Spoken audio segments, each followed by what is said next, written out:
Hello, everyone. Adam here from Three Count Radio, and today I have Paul Stoxx, leader of the Black Sheep. How are you doing, my friend? I'm very good. I'm very, very good. How you doing? You okay? Oh, I'm great. I'm great. As we were talking about just before I click record, I'm very great. Both Chelsea fans, so we're in very, very good moods right now. Oh, Jesus. Less about that. Let's go on the wrestling straight It's a away. wipe. It's a wipe. Yeah. Um, couple of things before the wrestling though. How was yesterday? So you went to the races. Did you win anything? Oh no, that was actually on Friday, and I didn't bet. I learned my lesson from. I think I went to the York races about November, so I just no, I'm not doing it anymore. Yeah. Just It was going a for the cheap good day for me. time.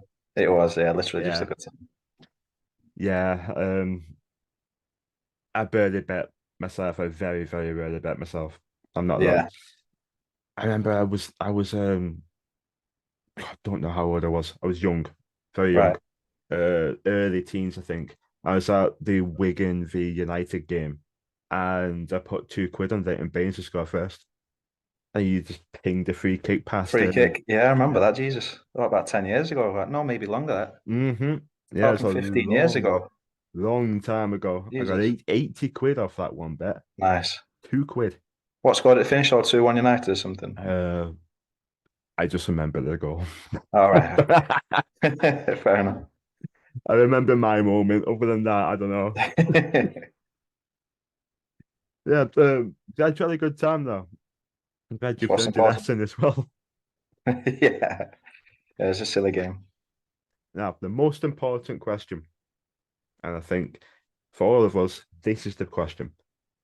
You seem to wear, every time I've been to BTW anyway, you seem to wear a Yeah. Pokemon on your gear somewhere. Yeah, I was wearing Unstoppable the other day. I had Hey Arnold, and some of the younger audience might not recognize that one, but they all recognize Pokemon. I just think it's part of. For a long time, you just wear the boring socks, and I seen all these socks. I was like, and I loved Pokemon as a kid. I kind of grew out of it as you do, and but yeah, it's like a little, it's like a little nice touch, isn't it, to remind yourself of what you enjoy and stuff like that. And I enjoy it when the kids highlight it, point it out, and if I'm a bad guy, they'll call me Squirtle, or if they're a good guy, they'll ask me where I got my socks from and stuff like that. So it's cool. Yeah, it's sick. And it's funny when you're a darker character. Like, you're really dark, brooding character and Squirtle socks. In fact, one second, let me just double check what I've got on right now. Because I think, oh, here we are. I've got the matching stocks. So I've got the four Bulbasaur, Charmander, Pikachu, and Squirtle. Yes, that's so sick. I love that. I love that. I always say in wrestling never take yourself too seriously, and that right there is the epitome Yeah, of of it. course. Yeah, I never do. That's sick. That's how it should be. I love I've that. got loads. I've got Back to the Future, Hey Arnold. I've got I wanted some Rugrats ones as well. Yeah, I've got loads, and I've got about 25 pairs of socks. Obviously, I don't that with cartoon characters and stuff like that. It's just fun. Is it the Hey Arnold where that meme come from, where he just like squeezes his hand into a fist or something? No, that's Arthur. Arthur, yeah, The that's guy it. wears earphones down here, but his ears are on his head. Yeah, that's the one. Yeah, very. I never understood that. No, no, neither do I. Uh, um, who's your favorite? Who's your favorite Pokemon? It has to be Oh asked. well, yeah. Now you're taking me back. See, I was a kid. Was it 100, 1 to 150? And you know what? My brother is a year older than me. He was a bigger fan than I am. He took that into adulthood. And I remember that he had a poster on his wall. Um, I've got to go Squirtle. I think it was. It's like when I was a kid and I did Game Boys on Nintendo DSs, and you got the games. I was always getting the water versions and stuff like that. So yeah, probably Squirtle. I can't argue with you there. Can't argue. I did like Onyx though. Yeah, it's a shame he's not good to use because he's a cool Pokemon.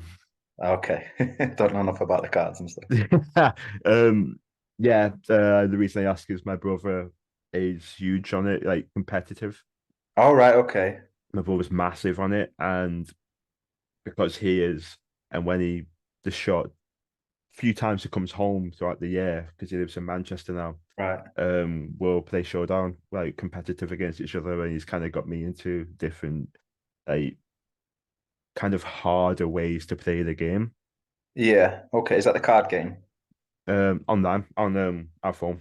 We've got All an right. I see. Okay. Yeah. Yeah. emulator on our phone, so we'll just play through different like hacks of the game and things like that. So yeah, it's quite between myself and my brother are quite we do watch with I don't watch it, but we do play quite a If bit. if they have it on the emulator, one of my favorite games of all time, the on the Dreamcast, I think it was, or GameCube, I think it might have been the Nintendo GameCube, was Pokemon Stadium, and that was absolutely outstanding. If you can find that, if they have that on the emulator, I recommend that. I think one of my friends, don't quote me on this, but I think one of my friends brought that up as well. He said that was a really good game. Yeah, brilliant.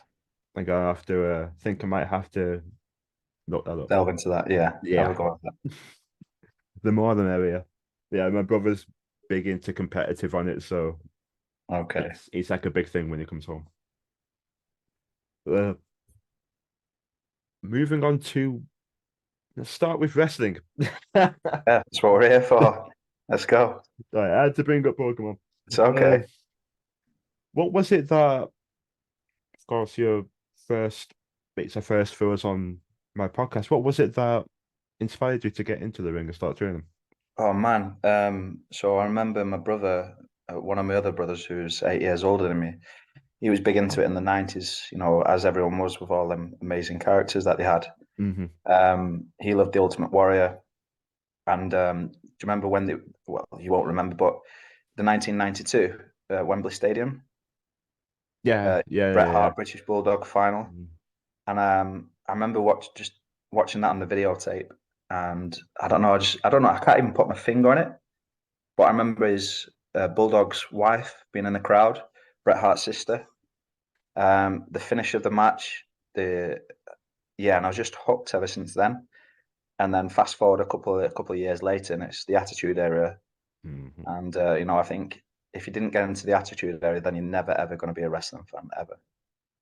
There's so many people from then that, even to this day, people are copying with what they're wearing, or the move sets, or their attitudes, like from Shawn Michaels to X Pac to, if it's your tag teams, you've got your Edge and Christians, your Dudley Boys. You can't avoid it these days, and it's just everybody loves the Attitude Era, don't they? So I guess I got into it when your mind is curious enough to go, this is my thing, this is, and it's just been a passion for my whole life. I remember being about 8 or 9 years old, and I grew up near what is now called Snake Pit, which Oh where yeah. Kevin Lloyd trains. I train there now with Kevin Lloyd, and that used to be called Riley's Gym when I was a kid, and we used to drive past it every so often because there was a fishing tackle shop nearby that my dad used to go to, so I used to always see it. And I remember saying, I want to go, and I never got to go, which is always gutting. So Mm. who knows where I could have been now. Um, but yeah, it's just something that's my first love, my first passion, and it's just stuck with me forever. Yeah, you and I both. You and I both. Of course, when I was young, it was just getting out of the Attitude Era. I wasn't allowed to watch it when I was. Yeah, I think it was Attitude Era time. I was just at that time where I was meant to go to bed. So yeah. fair enough. You can't argue with it looking back No, now. you can't. I used to sneak. My mum and dad used to go out on a Friday night, and I remember watching WCW for that first hour, and then Mm. switching over to Raw. And then if they was back before 12 p.m., running up to bed, like pretending that I've not been watching wrestling. Standard, beautiful. Yeah, I think it was a Ruthless Aggression, kind of that era. I remember the first wrestling game I really got into. I think, if I'm not mistaken, was SmackDown versus Raw, either 2005 or 2006. okay. One of them. Everyone always says the year after, don't they? Yeah, yeah, it was the one Six and year seven. before. It was one of the two Okay. years before, I think. I just boom, right in, and I mean, it hooks you in, doesn't it? It There, does, yeah. there's a form of magic about it that's it's so difficult to describe until you've been through it yourself, until you've tried it. Oh yeah, and you know what's magic about wrestling is like when, yeah, everyone knows it watching on TV, everyone sees what it is, and everyone's got their own opinions and whatnot. But when you're actually in there and you realize how much of an art it actually is, that's when your love for it grows. It's crazy because obviously when I started training, I was like, yes, I always wanted to do it just to take it off my bucket list. Yeah, And then once I got into it and I learned the movesets, I learned the cardio, the storytelling, the positioning, the footwork, the nerves, the drive, everything involved in it. It's like, oh wow, this is why have I not been doing this for like 15 years prior? It's crazy. it's incredible. It really is. I've never gotten in the ring to wrestle. I've never um too many medical problems for me to do that. But I've done one thing. It was Tony Wright I was talking to, I believe, Yeah, about it, and was talking to her about how I did one segment in the ring because I do interviewing for WF Mutiny, the Academy show, yeah. and I got in the ring with Ryan though, Oh yeah. lovely person, bastard of a character in the ring. Aren't we all? Oh, of course. Um, I got in the ring, and it was supposed to be. It was like a talk, the Ryan Rose talk show, the Real Ryan Rose show, and and we're just going back and forth on the mic, back and forth and back and forth on the mic, and it ends with me tearing up, uh, the show posters that Right. Okay. He Yeah. edited to have him on the phone, and I tore it up, and he clocks me with the mic, and I know it's not like a massive show. It's an academy show in front of X amount of people. But the invigorating feeling of being the focal point in the ring, of and like putting on a show for people. As soon as you do that, you understand straight away what it means when they say you've got a bug for it. Because Oh my. Yeah. I may not be wrestling, but I was in the ring in front of people, and I understand it. Yeah. Like that, the feeling doesn't go away. You just want it more and more. And yeah, it's Well, you beautiful. mentioned Tony Wright there, and I was speaking Hmm. to him on Saturday, and I said to him, I said, the moment that my nerves, just because that's my worst part, it's not the morning of or the week before, it's the 30 seconds waiting for the music to hit. Hmm. My nerves are just an adrenaline, maybe actually, one of the two, probably both. They're just sky high. And I said, once that dissipates, once that goes, so am I. But, I don't think it will. I don't think it will. Somehow neither do I. Somehow I don't either. I've heard a lot of people say something similar. Like if as soon as that passion goes, as soon as you don't feel what you felt when you were a kid, it's time to either reevaluate or find something else because There we are. it's Oh, it's I wanted to say, by the way, you and I watched yours and Matt's podcast. So thank you very much for your kind words as well. That was very sweet of you. oh, not a problem at all. Not a problem at all. It's all perfectly organic and absolutely true. Definitely not a ploy to get you on. But it is absolutely true. I genuinely do believe the black sheep. It's completely different to anything I'm seeing at the moment in the Indies from where I go and watch anyway. Yeah. And there's an aura. There's always an aura when you come out, and they're different straight away. You're Yes. just like as soon as you see you're different, what are you? I'm interested. And if that Well, if there's a that's good just story from about that actually. entrance, oh, go ahead. No, sorry to interrupt you. There is a Oh, very good story. So, like, when I first started wrestling, I was given this like soldier gimmick by the promotion that I was wrestling for, just because I had like a tight, what they call tight short back and sides, Oh yeah. soldier look, buzz cut, if you will. And I was never quite comfortable, but it's my debut shows, and I was happy with it. I was on shows, blah blah blah. And then I dropped that soldier gimmick, and I was just like kind of floating about with no gimmick for a couple of years. Hmm. I was like, what am I doing? And I remember just after the pandemic, and I was driving down to BWP to do like a tune-up show because I was on Bolton. So I was doing a tune-up show, and I had my Doc Martens and I had my black shorts on, and I was listening to Pearl Jam. Because when I'm Beautiful. alone, like even as a kid, that was like if I'm with somebody else in the car, I won't listen to the music that I listen to on my own. I think everyone will probably do that because the type of music that I listen to is more like it's quite deep, or you mentioned a word earlier on, dark or something like that.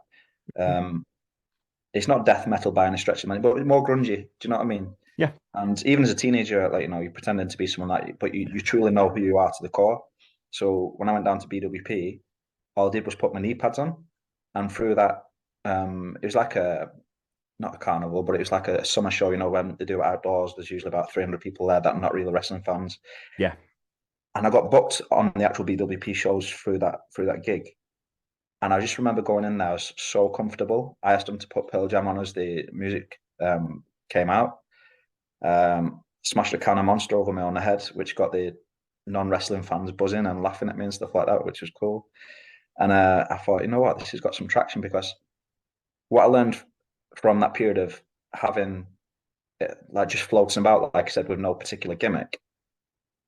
I remember doing a show at, I'm going to digress here. I remember doing a show at GPW, and I was at the same level. I had no gimmick, and I asked him could I do a promo, and I was a face. And looking back now, it's god awful. I was nervous. I even thought about saying to myself, you know what, I'm not going to do this promo. But I went through with it. It was awful. Got no reaction. And I went backstage afterwards, and I was feeling fucking shite. I was like, this is terrible. But as soon as I became the Black Sheep, um, at the time it wasn't the Black Sheep that evolved into the Black Sheep, the gimmick. Mhm. Um, when I spoke on the microphone, it's just like something turned because it was almost me speaking, who I am actually as a person. So it was a hell of a lot easier for me to project that to the audience. Yeah, I look back at some of the older clips of when I was speaking, and I'm just thinking, slow down, make it clear what he's saying. All these type of things. And then with the Black Sheep part, obviously, initially it was a grungy character, everyone shouting and raving at me and whatnot. But when with the Black Sheep, that was more like because I'm a family of five, I was the youngest. I wasn't necessarily like all the other four are like quite well behaved. As a kid, I was like a little bit naughty as well. Sometimes I remember my sister called me the Black Sheep once. I was like, I'm having that. I just thought about it one day. I was like, I'm having that. And you can tell so many stories about it. What does the Black Sheep mean? Everyone knows what the Black Sheep is. And when I went to Matt, who's the promoter at Bolton, and he's great, by the way, at listening and accepting or rejecting and offering some other suggestions and things like that. Yeah. I said, you know what? I'd love to have a faction of not misfits, but misunderstood people, Hmm. where it's like we've all got a reason to be misunderstood. And at first, I remember asking for Big T. Is this 7'1" black, intimidating, muscly guy? Hmm. Um, that is not a regular person that you see in the street. I wanted Jinner for obvious reasons. Yeah. And then I couldn't think of it. I said, Matt, you suggest some other people. He went, how about eight? And I was like, outstanding, outstanding. Yes, please. And then I said, we could do with a girl in there too. And he was like, how about Alfie? I was like, which one's Alfie again? Told me, I was like, yes, definitely want her. So that's how it's formed. So it's all a natural progression. Mm. So and basically in this situation, it is art imitating life because what you're seeing out there is me at my most comfortable. Um, Obviously, I've got the tag team I have in other promotions with Hmm. Callum Corey or Sandy Beach, where that's also me as well. Because when we're together, we're just a couple of idiots. We used to go out a hell of a lot before we both settled down, and we are both doing silly things. And when we're a tag team, that's also us. Yeah. So these two kind of gimmicks that I've got is just me. It's what you're seeing. It's real. So it's a lot more comfortable as well. I love the thing part I love about that is finding yourself, finding your not necessarily your gimmick, but your harmony in Yeah, good word. yeah, in it's very and it's very easy for people who are just getting into the business to just go, I want to do this, I want to do that. And I would never deter people from doing that because it'll either work or it won't, but it will help Yeah, you find you. It's very, very easy for you to want to be something that you might possibly not be. You might be something else, yeah, but it's that journey. And seeing, as from a fan's perspective, seeing wrestlers find themselves, find that gimmick, find like that niche that they know they are, and then watching them run with it, as from a fan's perspective, from the beginning onwards is phenomenal. yeah. I It's like think, my first coach, um, who was a wrestler. Um, he always said like, all you need to do is just be you times by 10. And I think mhm. that's absolutely true as well. Because like what you're seeing is me out there is just me times by 10. Oh So yeah, obviously I'm not gonna take the piss out people on the street like I do for example at Bolton. Because I think I get a few smacks in the face or whatnot. Um, possibly, especially in Bolton. yeah, yeah. But I couldn't smack them in the face because they got no teeth anyway. Ho, ho, ho. Sorry, went a bit heel there on the podcast. No worries at all. It's only Bolton. We'll be fine. Both Wigan lads. It's right. It's great. It's great. And I've always been, I don't know if I said this, I don't know which, but I've done so many. Bloody hell, I forget what I said in which one.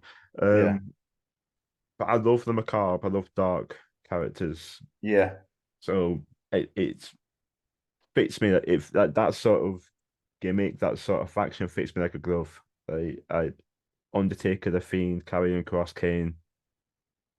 They're the sort of things that I gravitate towards these wrestlers, and it just as soon as I saw it in the entrance, I was like, oh, okay, yeah. yeah, And when I watched Alfie and her music, Alfie's music's phenomenal, yeah, great in the ring, and I think she's got a very simple but very complex gimmick at the same time, yeah. which works. I don't know if you ever seen me do that promo at Bolton. It was well received actually. I was proud of it. And when I explained the back stories of not really the backstories, but I touched on why they are misunderstood. And what I mentioned about Alfie is she's just someone who everyone avoids, who just needs someone to show her love and appreciation. Hmm. And I think that's literally her character, isn't it? So she's a little bit what's the word? I want to say mental, but it's like she almost belongs in an asylum. Do you know what I mean? should should we let her know you just said that? Yeah, I think she'll be fine with it. I wrestled her on Saturday actually, so Oh yeah.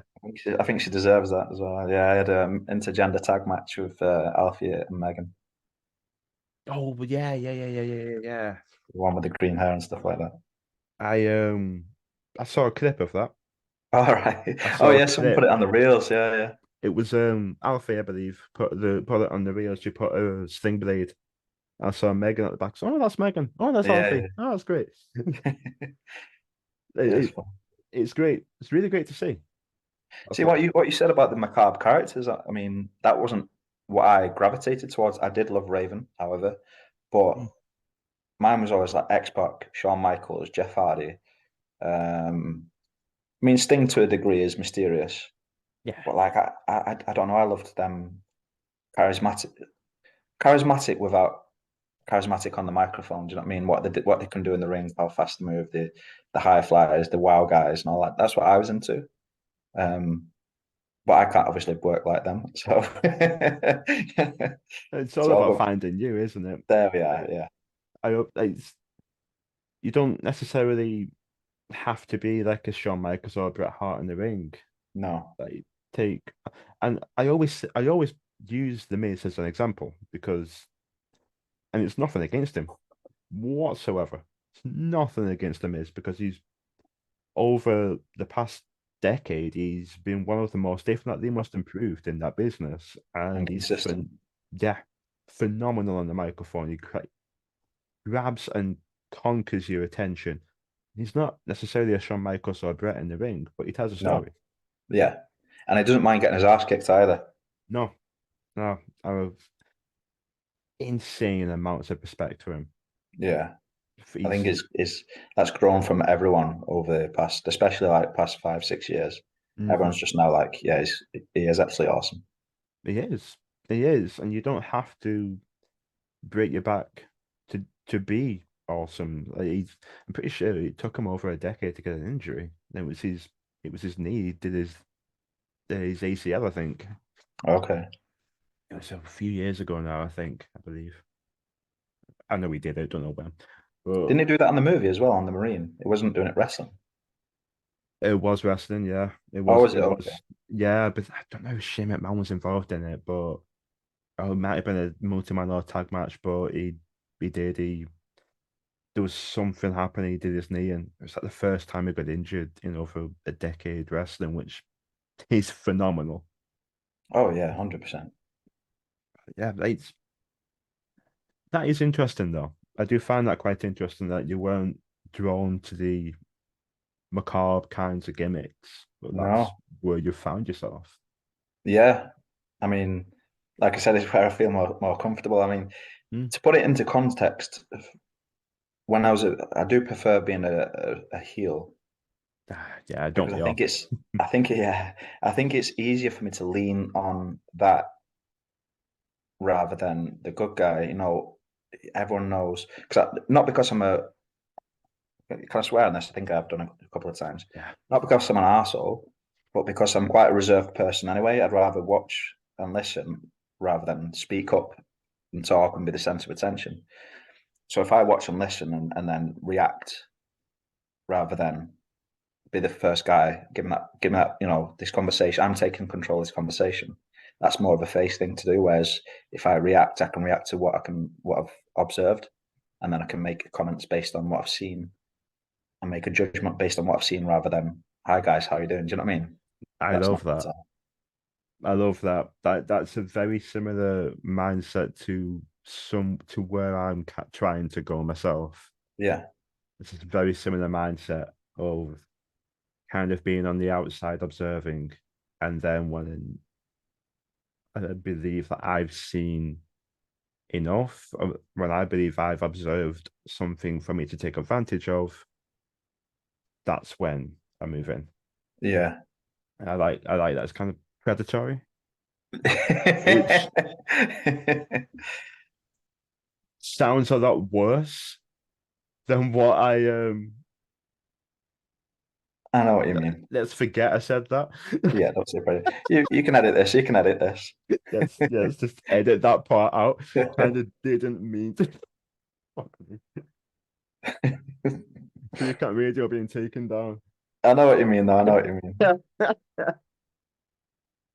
Great Almost Red like, Shark, kind of. yeah, It's yeah. Christ. Right, next point. Yeah. Moving on. Edit that. You're set to be in a triple threat for the Ellesmere Cup with against Jake Hollister and Connor Chaos. Yes. What's it? How does it feel competing for the Ellesmere Cup? It's two people I've never faced. It's a semi-final, so Hmm. you know it's something to look forward to. An opportunity to get to a final, opportunity to win something. Um, I'm looking for, you know, I always love performing at Bolton. The crowds are always a sellout. They're always hot. They always react to the positives and negatives. You know, they're invested. You know, the one thing I'll say about Bolton is I've got to call that home these days because I've just got such a deep rooted love for it. The fact that sometimes I'll say to my girlfriend, my wife, sorry, when she comes to some of the shows, that there'll be a lot of and it tends to be the grown men who aren't wrestling fans, which is fine. But they sat there with their arms folded, which for me is bad body language. You know, like you can tell they're not. And you know, when it's time to cheer or clap, or they're just still sat there, and it's like it's hard work to get them going, isn't it?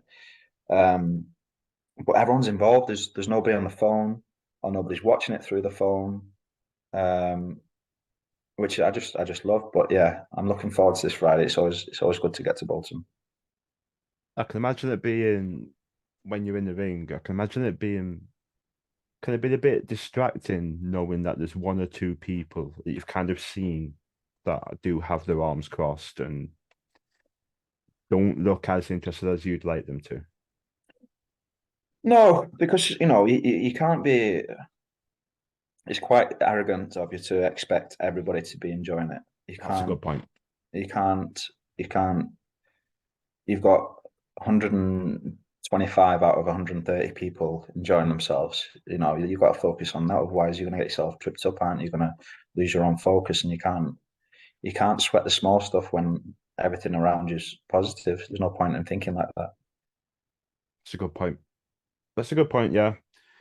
I guess insecurities are a bit of a bitch. It can be a bit difficult for, I guess, for certain people, but yeah, I can imagine that. I can imagine that you can't please everybody no matter what you do. No, I mean it's like us going to I don't know it's like us going to say we go with our friends to watch um what's an example, what could I say, if our friend has got a child who's in a school play and we Mm. don't want to be there but we're going to support our friend, we'll probably be sat like that person who comes to watch wrestling but who's there for his kids.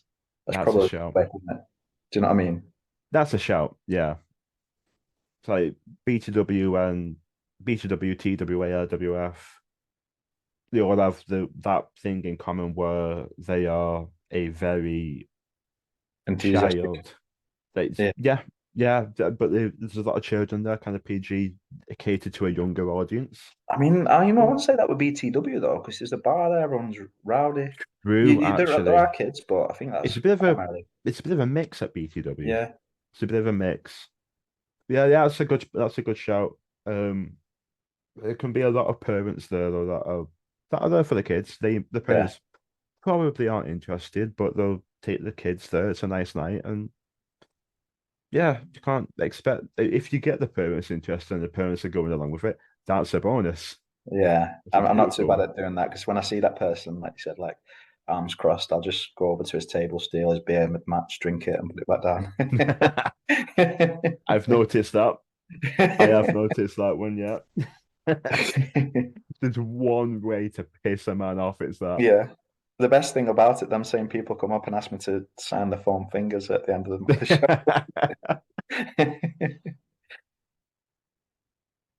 it's it's beautiful, little tiny little touches. Are they nuances you get with experience Are they with what? being in? Sorry. Are they the nuances you get with experience with being in the ring? No, I think it's just what the playing with the crowd, you mean? Yeah. So I had to get comfortable on the microphone because I was about to get married. Okay. So everywhere I wrestled, I was like, give me the microphone, just let me say anything, something. So I knew I was going to have to do a wedding speech, and I started to really enjoy it. I learned from every single promo. I listened to every single promo I did. Um, and yeah, I will still get nerves, like I was saying to you early on. That will never go, but I'm comfortable in it. Playing with the audience is my favorite part. Like if you notice, I rarely play with the. This is going to sound predatory as well, but I rarely. Let me rephrase that. I rarely annoy the kids to get their reaction. I'll always annoy the adults because it's harder to get the adult reaction. So it's it's more. I'm looking for a word. It's a better moment when you get that reaction from the adult that you wouldn't necessarily get, where anybody can get a reaction from a kid. Yeah, You know, yeah, yeah. so I always go to the adult to get their reaction, and if the kid reacts to me, I'll just like pretend to high five him and just not give him that high five or something like that. But yeah, of course, it comes with experience. It just develops over time. Your confidence grows. I think that's Yeah. one thing. I think that's one thing with Bolton as well. Dave giving me that platform, like I said, I've suggested so many things to Matt, and like 50% is accepted. 50% he said, "Oh no, we've got other plans," or "I don't like that plan." You know, he's always suggested something else. So it's I've always come with ideas, and I think that's important as well. So Matt can see my direction. I think that's important for every single wrestler. If you have your own direction, your own creative ideas, because the last thing that you want is just to be another body on a show. Do you know what I mean? Hmm. You don't just want to be there thrown in a mixed tag match or a four-way match, and you're just another person that the crowd just wants to see the winner, and not necessarily who the four individuals are. Do you know what I mean? So Yeah, yeah, it's all about having ideas. But to have ideas, you have to have confidence as well. 1 second, I'm just going to turn my lights on. I just noticed it's getting a little bit dark. no problem, mate.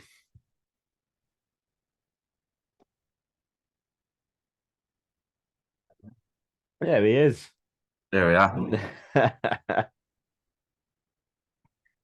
No worries Better. at all. I didn't want to say anything. I didn't want to interrupt the flow.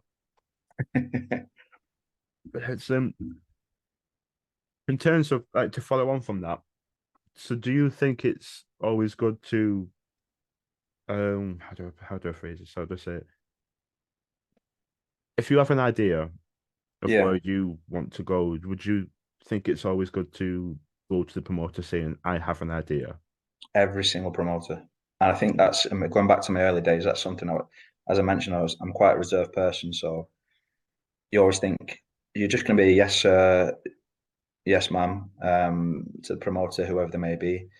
You follow their lead, but if you're not providing any information or any creative, then they don't know what you want or what your ideas are, and you could have something better than they're actually thinking for you, Hmm. but they don't know because you've not voiced it. So I've learned that you've got to have ideas, and I think that's the same with any walks of life. If you're in work and you've got ideas on how to improve whatever it is, the systems that you're using or anything, the happiness of people around you, you've got to voice it sometimes in the right way. And like I said, all the time you're going to get told no, yes, and no. Hmm. But if you can navigate like what works best for both parties, then you're onto a winner. And every promoter I work with now, for example, I've got a debut coming up on this Saturday, and I asked the promoter, "What's the plans?" But I don't think he got what I meant. So I just said, "What's the plans?" Like, as in going forwards, what's the direct? I said, "What's the plans? What's the directions?" And he's told me the plan for Saturday, and he gave me the directions to where I'm driving to, rather than directions for the Ah, character. So I was like, "Okay, I'll speak to him when I see him on Saturday," and just to get. But I always think it's good to have an idea of what you want to do. Again, if you're going in there and you just don't say anything at all, you will just end up just another body. Same with This Is Wrestling. Me and Sandy Beach, me and Callum, we've suggested so many things. A lot of them have been turned down, and a lot of them have been agreed with. Do you know what I mean? So yeah, yeah. it's important to have that. Guess it can also provide not eagerness. That might be the wrong word. Um, but it might show that you You will. care about the product. That's the one. Couldn't get my words out then. Yeah, I Like know. you don't just want to be there for the sake of being there. Well, I'm not turning up just to take my pay packet, go home, and say Hmm. I've debuted on another show and plaster it on social media. Yes, I will plaster it on social media if I look good anyway, at least. But there's always that little kid in me. Like I did a post recently where I mentioned I've not changed my fee since 2017, and that's because Saw that. I, I'm not out to rob people blind or overvalue myself so it look like I should be on progress or anything like that. The little kid in me says, "You wanted to be in a wrestling ring once, now you're doing it all the time," and you can't have an ego in this business. That's again, my first trainer, Bubblegum, who was the best trainer I've ever had, by the way. If he was still here training people, there'd been so much better talent out there. I would have been a lot further than I am right now. But he also said everybody in wrestling gets an ego, but don't get an ego. And you can't have an ego in wrestling. You can't think I'm going to charge X amount because I think I'm worth it. But yet you're only on two shows Hmm. across Britain and you're wrestling once every 6 months. Then you're overselling yourself because of a price tag and your own ego. You just think all the advice I would give, whether it's um, warranted or listened to or not is just remember why you got in it for the first for ever. Do you know what I mean? If you break it down, sometimes you could even think Sunday league footballers play football because they love football.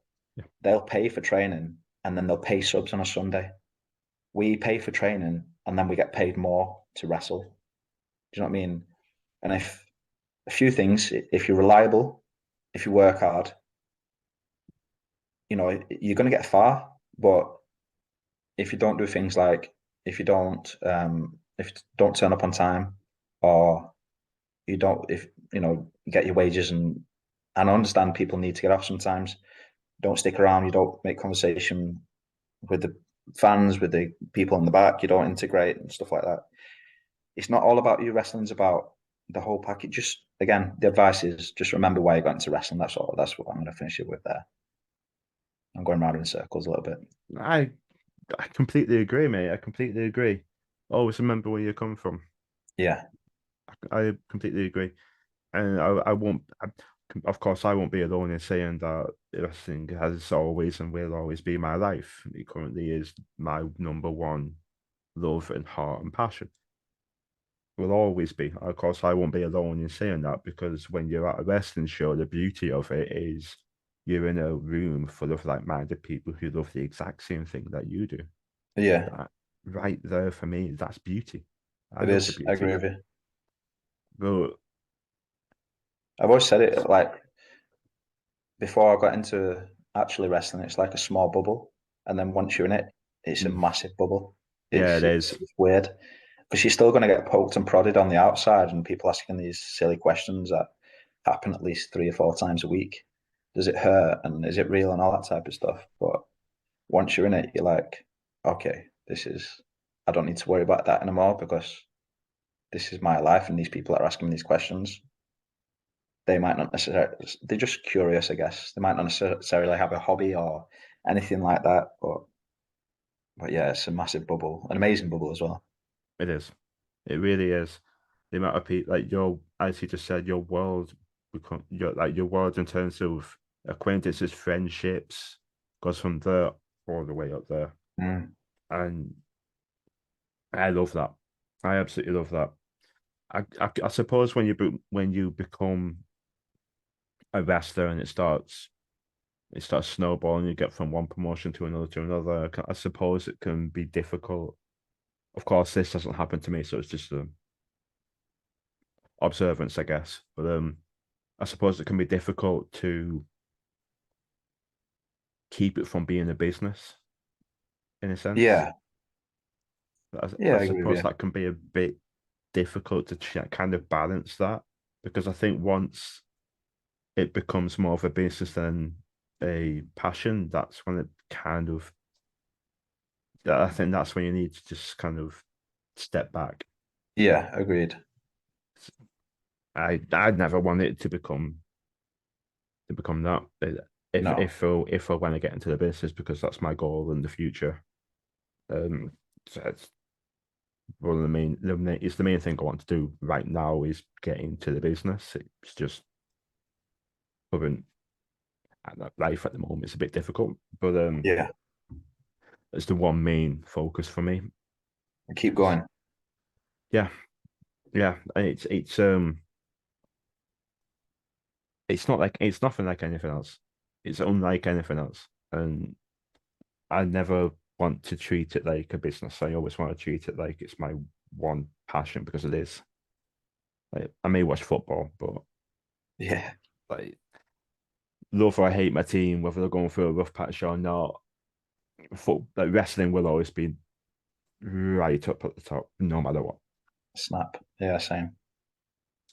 You mentioned your speaking of passions and friendships. You mentioned your friendship with Sandy Beach, Callum Curry. Yes, Am I to believe you are the Tequila Slammers? that's right. Yeah. Love that name. It's a killer name. I'm, if I'm not mistaken, I'm pretty sure I saw him right at the beginning of Future Shock, Yeah, right at the beginning, like very early on. Um, and I remember going to a show when he got injured. I think did he break his arm? shoulder. Shoulder. Yeah. Yeah, I was at because it's when they were still doing it. I think two feet shut do like an early and evening show. We could only Yeah, make it yeah. to the evening. I remember seeing him like slinged up and everything leaving. I was like, he's supposed to be on. Oh shit! Mm. It's like, yeah. And then fast forward, I saw him at Odyssey, his first match backs from injury. I was like, it's incredible to see because he's very, very good. He's outstanding. Hmm. He's in the upper echelons without people realizing. Um, he, I'd put him on the same level as like Sonna Dursun. Really? Um, oh, 100%. 100. Mm. It's like he was out and about, and he came back after the pandemic. Do you know his first match after the pandemic was for Progress, and he did his shoulder again for the second time, which put him back on the shelf for another 18 months. That's I think horrible. he's been back to full fitness for about 6 months now. But I don't know if promotions are worried about him or he's not getting himself out there. Um, but yeah, they just need to lock onto him because he would be an invaluable asset to any promotion. Absolute asset. And I've he's always he's super creative as well. He's got so many good ideas as well, like natural ideas, um, and they're fun and they make sense. He's got no ego. He's happy to say, no, I don't think that works. How about this? Or yeah, yeah, that's a good idea. Let's go with that. Or do you know what I mean? He's got loads of good ideas. He's got a good wrestling brain. that's great. That's really great.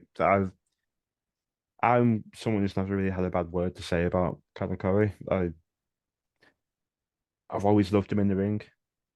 He's a very, very talented wrestler, and that much goes without saying. Is he can do high flying and he can stay on the mat, and it doesn't matter. He's Yeah, very, sounds very good. sound, very, very, very sound in the ring, and I agree. I'd love to see. It's just been horrible seeing him out injured for so long because, I, of course, you never want anybody to get injured, no matter No, what. no. But he's a very talented guy, and unfortunately, I've never really been able to get to a This Is Wrestling show. So Well, May the 21st is a big one. Me and Calum are both in a tag team final match against DDL and Joy Hayes for the first ever tag team championship. So try to get to that one with your mum because that's going to be outstanding. that sounds killer. Yeah. That sounds absolutely killer.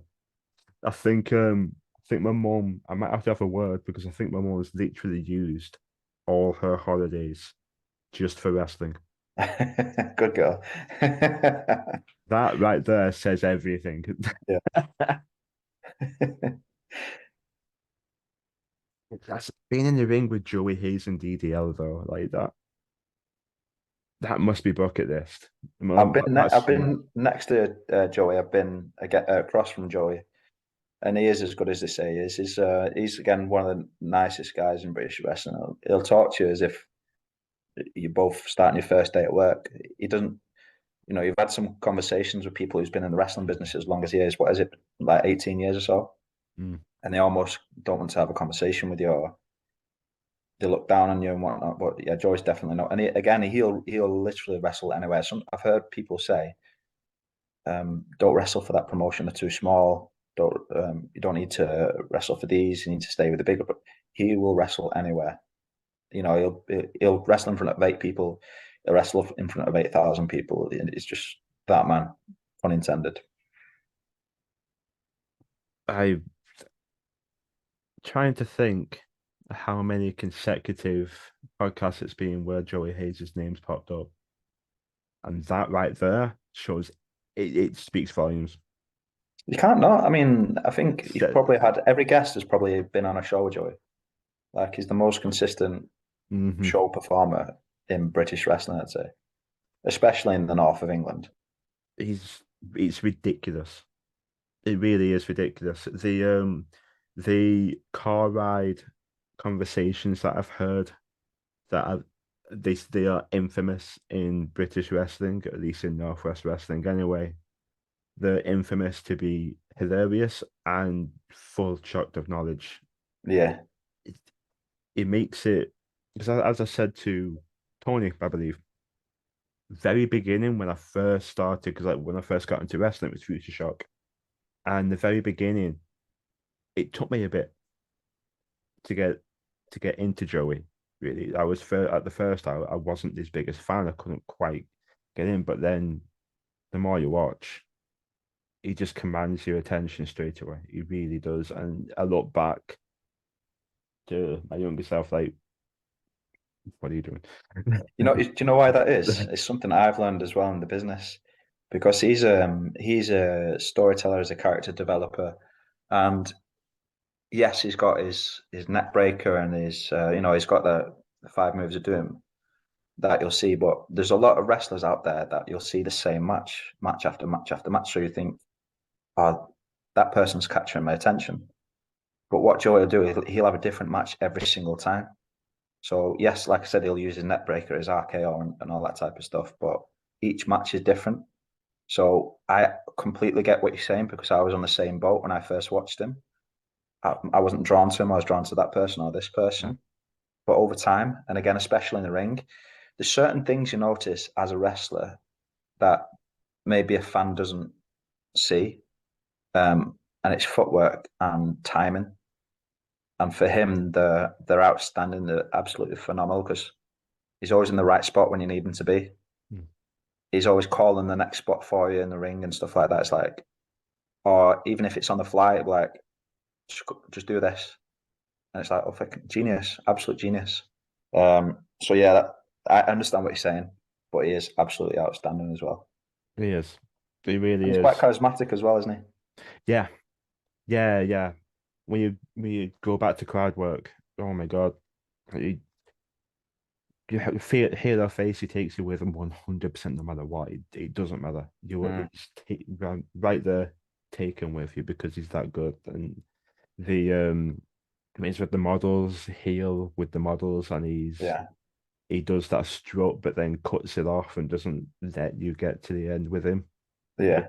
cut it off, and it's just the smallest little details of him kind of acting face, but cooking you at the same time. It's like it's like wondering why are you booing me, but then doing something heelish and like that's why, but then you still Yeah, wonder why, and it's phenomenal stuff. Because it, he's got you right there. yeah, exactly, exactly. You don't know how to react because as fans, especially the hardcores, they want to know. A lot of the hardcore fans want to know or feel like I know this, I know that. But when you've got someone who has gotten you right there, you don't know Yeah, how to react because you want to outsmart the wrestler by chanting something, but he's always the next level ahead. That you it's always going to want be an to outsmart. interesting match. And DDL, I mentioned the last This Is Wrestling show. I cut a mini promo on to set it up, and I said DDL, he can go. Like his engine is like nothing else. He'll just go and go and go. And also, he's a big, scary guy. What is he like 6'2", 6'3"? He's tall. Yeah. He's quite broad as well. He's got a big back. He hits hard. So yeah, I'm interested in that as well. That's another thing I love in wrestling. I love it when people hit hard. Yeah. Um, I don't want to be selling something like that's not believable. So just give it to me. Like if I hurt myself, don't worry about it. That's fine. I remember David Getske saying something similar to that. That Yeah, he doesn't want if you're gonna hit him, hit him. yeah, If you're gonna do it right, hit me. I'll hit you back. yeah. And that I do like that mentality. Don't get me wrong, it hurts. Like at my birthday last year, Sash, um, I had a button-up shirt on, button down, because everyone was chanting birthday chops." Something. Yeah, Don't get I me wrong, remember quite a few down already. Button that. down, got that. Oh my God. That Yeah, was I was always on my training knees. sessions. That always at the training sessions, birthday chops. I was on my knees from one So, chop. you know who's got the biggest chop? Who hits hardest with a chop? I'll give you Who's one that? guess actually. Oh, I'll brilliant. give you a clue. I'll give you a clue. I've already mentioned him in this podcast. Okay, I was gonna say Ridgeway. Uh, because he hurts. Um, Joey? Big T. Tossan.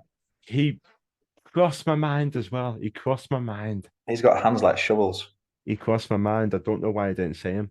Why did I I say Joey? remember I can't remember where I was wrestling him. Um, I had an opener and I was going over. So I was like, I was a heel. So I was like, listen, just absolutely leather me. And obviously, because I knew I was winning, just leather me. I'll make you look strong because I'm cheating to win anyway.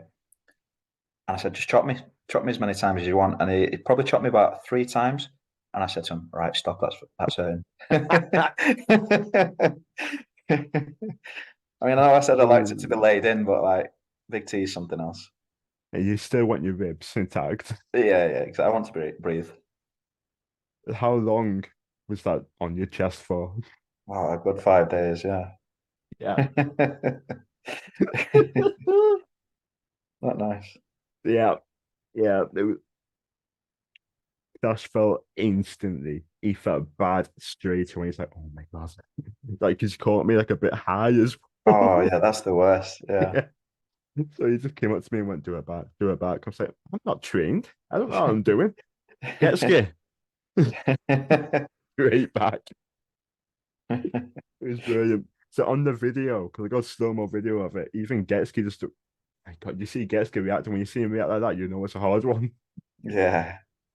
It was great. It's that face that you pull once you've seen a chop. It's like, ooh.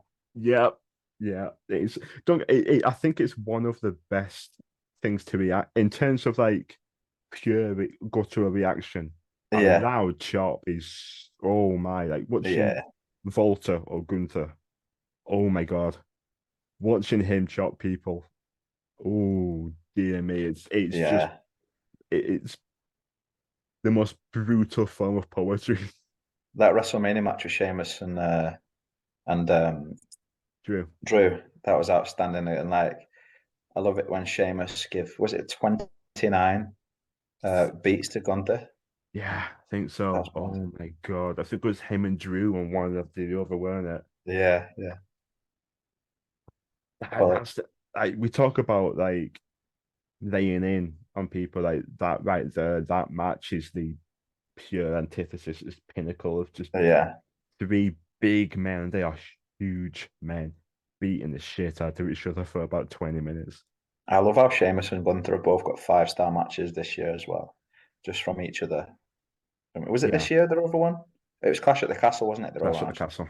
Yeah. Sheamus for me, I if he wins the IC title, it's Grand Slam. I think he deserves it because he truly, honestly, is such a good wrestler. And I think for Yeah. a long time, it's been rather underappreciated. I'd like to see him have a run on top again, even if it's like 6 months or something. I agree. I agree. He's kind of had his career's kind of gone backwards because he won the WWE title early and Yeah. then won the mid cards. So it's He's kind kind of of a gatekeeper now, isn't he? yeah, he is. Once you get past him, you're on a upward trajectory. Yeah, and I'd like to which I think that in terms of backstage in WWE, that's a good role because it means they trust you. But at the same time, as you say, I'd love to see him just have that run on top. Mm. He's great and he's proven it. He has have him with the brawn and boots just go up against Roman or something. I don't care. It's sick. He's brilliant. He is. He's brilliant. And I think like when you look at the indies for that kind of wrestling, you gotta look at people like Synergy. Big beefy boys. All of them. Mm. They're ridiculous. Absolutely ridiculous. Two people as well, or three, sorry, who they, as you say, they have you as soon as they make that entrance, they've got you straight away. Mm. It's just pure charisma. what are the odds of having Synergy versus the Black Sheep? You know what? It's funny you asked that. This is one that got turned down by Matt actually. So when I became a Black Sheep, I was on my own at first, and I pitched a match against Ryan Bartram, and I think that was in the works. And obviously, wrestling's always subject to change, isn't it? You know, So so that never came. But again, two big beefy lads. I mean, this is wrestling's probably looking for tag teams now. They've got these titles. Maybe down the line that'll be something. The Black Sheep, let's bring him to Bolton. There's four yeah. of us. There's two of them, so let's take them on. I mean, the big Well, lads. That'll be a hard hitting match. Jack is already there. Oh, there's three of them. Yeah, Jack. I Jack, forgot about Jack. he is already there. So But that could he's got the Hell in a Razor issue to deal with, hasn't well to resolve that issue. he? Then you've Yeah. got four, three men, two women. I'd love a Survivor Series style 4-on-4 match in an elimination. I'd Bring in love that. bring in them. Helena will do. Jack will do. But yeah, I do like again Ryan. Super nice guy. Super nice Oh my guy. God, yeah. Both him and Chris, such Yeah. lovely men. I had Chris on here, and honestly, dear Lord, he's most one of the most self-deprecating men I've ever met in my life. Just in Really terms of like, he just talks like not like talks I'm himself shit. down. He doesn't like I'm shit, but he'll put other people over instead, and he'll put like, oh no, not me, him. Like, mate, you're awesome. I think there's a fine line, isn't there? I mean, in my matches, like if you ask a lot of people backstage, I'm always saying like I'm always putting them first. I'm never ever put myself first. I think that's a reverse attitude to have. So I'm always like, how can I make you look good? What's your big spots? What do you do? What can you do well? Hmm. How can I get from this into what you do, or how can you get from this into what I do? Blah blah blah.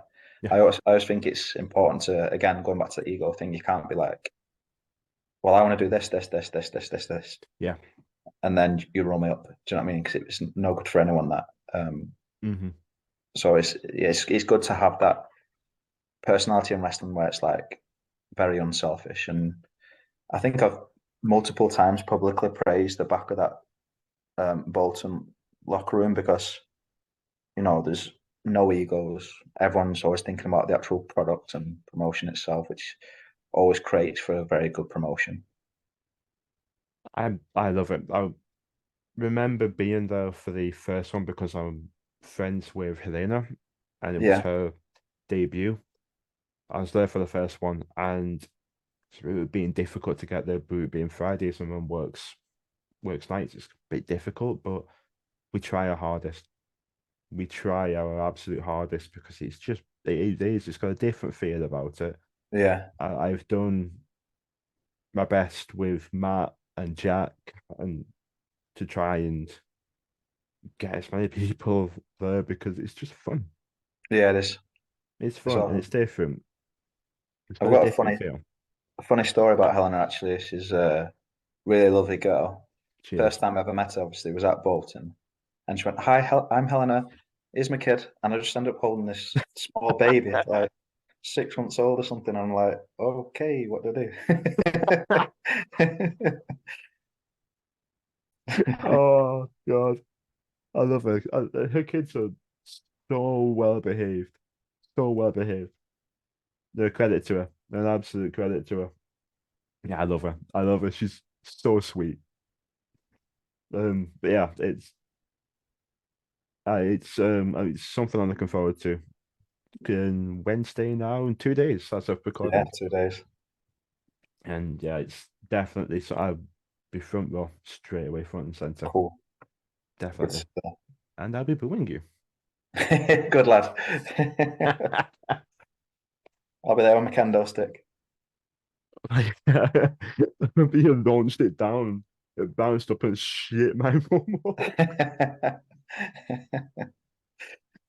Yeah, it's only my mum, Liverpool fan, it's all right. Anyway, have you got anything, of course, you'd like to plug?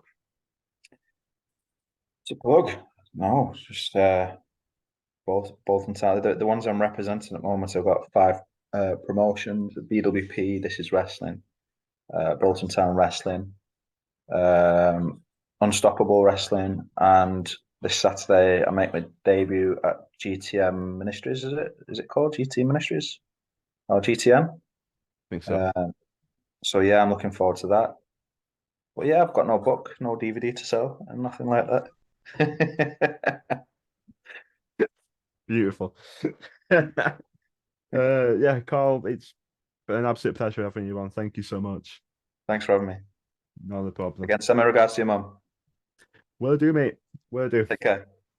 And we'll see you later. See you later. See you Friday.